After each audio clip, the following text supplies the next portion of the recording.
Hi guys, welcome to Psychic Roulette Strategies, video 2 of the Q&A series regarding my experience with seeing the future of roulette numbers and also my ebook that I published last year. In this video, we're going to cover two questions. The first one is, should I be documenting my results and how I am progressing? Now, I have two answers for this. The first answer is for the people who are starting out.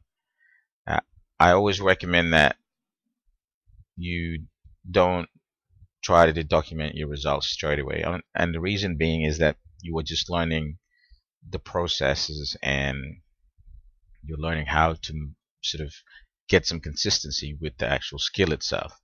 And so if you start documenting your results, it's sometimes defeating and frustrating when you're looking at it and you're not seeing any numbers, like, and if you're looking at a page and you're calling a number and it's not even coming up even after 10 spins. And for me, the first 3 months was very frustrating because I kept documenting everything, and instead of doing that, I think, or I recommend, the best thing to do is to just have fun with the discipline. Learn to sit and focus for 30 seconds to a minute without letting your mind wander, or sit and focus on a candle for 10 to 15 minutes, maybe 20 minutes, but just learning the different aspects of the discipline itself and just having fun with it. And then once you start getting consistent results, then I would recommend that it'd be a good time to start documenting your results. Now, for the people who have actually been doing this for a while, I definitely recommend documenting your results because it shows you where you are, and basically from there you can progress to the next level. I also sometimes when you're documenting, it also will tell you whether you're in a plateau or you're in a growing phase, or whether your results are inconsistent, they're all over the shop. So it's definitely good to document it so you can see where you are and what you need to do to get to the next level. I also document when I'm playing with real money, and I usually do that for about 10 minutes to 15 sometimes. And that's just to see where my brain is, because sometimes it takes my brain about 10 to 15 minutes to warm up to actually get some consistent results before I play with money.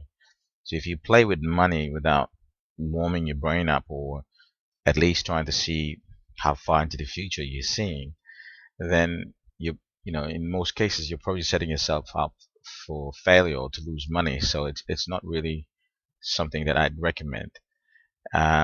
So that is, in terms of documenting, that is something else that I do as well with documenting. So for those of you who are interested in doing that, you can also try that. The second question is, should I combine candle focus and roulette back to back? Now, I think the answer that I recommend for this one is try and keep the disciplines separate. And with anything, it's always best to keep things very simple. And the reason I say that is, in the early days, I would focus, candle focus up until 30 minutes to an hour.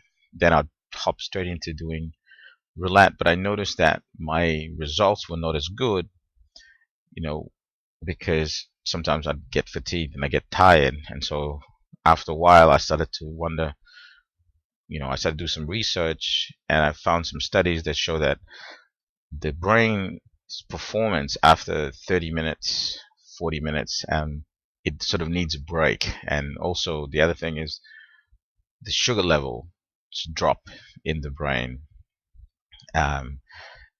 after 30 minutes. And I think sometimes after intense focus, so the level of performance usually drops off about 50% that I've seen in some of the studies. What I've experimented with is I would drink orange juice or sometimes Red Bull. I don't recommend it. It's not really good for the body, but I do use it sometimes. And I would drink it in between the sessions. So while I'm sitting and focusing, when I come out of a focus, when I'm looking at a number, I would have a sip of orange juice.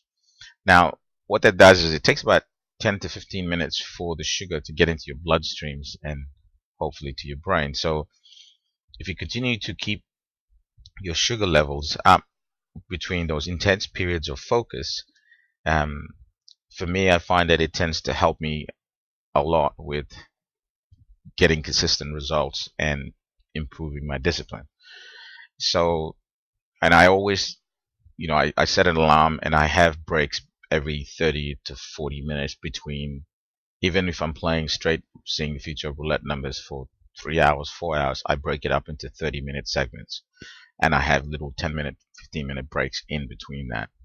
And that, I seem to get really, really good results compared to if I sit for an extended period of time without drinking anything. But these are just the experiences that I've had and the shortcuts and the hacks that I've found that seem to help me improve the discipline over sort of a period of time. That's if you want to sit down for a period. If you only have an hour, I would suggest breaking the discipline up into 20 minutes periods and having a 10-minute break, a 25-minute break. Having a 10-minute break in between the session is always a great way to keep your focus levels up and your results at a consistent level. Because at the end of the day, everything is connected. Your body, how you feel, how your body feels, how your mind feels, and if you're able to help yourself, you're going to progress very quickly. So I hope these answers to these questions are of value, and let me know if you have any questions regarding this. Always would love to hear your feedback. So if you have any comments, please don't hesitate to leave them for us, and I'll be happy to answer them for you. Thanks again for your time, and we'll see you on the next Q&A video. Thank you.